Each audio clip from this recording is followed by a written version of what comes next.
How to fix TikTok search not working. Hello everybody, welcome back to my channel. Today I'll guide you on how you can fix TikTok search not working, or if you're not being able to search on TikTok.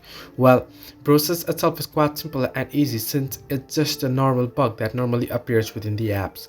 Simply what you want to do is you want to try resetting the TikTok app. Simply scroll down the notification bar, and at the top right corner you can see the gear icon at the top right corner. Tap on it, and once you tap on it you want to scroll all the way down below here until you find the option apps.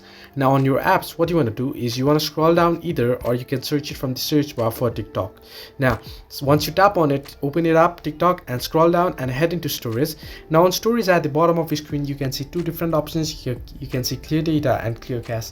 Now if you want, first you can just tap on clear cache and this will clear your cache, and you can try and go ahead and see if the issue is fixed. However, if the bug isn't fixed, then you might want to clear data. Simply tap on clear data and you can see this will delete your account information and everything on your device. So you want to make sure that you have account backup and you can log in back again, and then tap on delete. And once you do this, you want to go ahead and log in back to your account, and this should fix the issue. So this way you can fix TikTok search not working. Hope this helps you. Do like and subscribe, and do not forget to leave a comment down below if you have any further issues.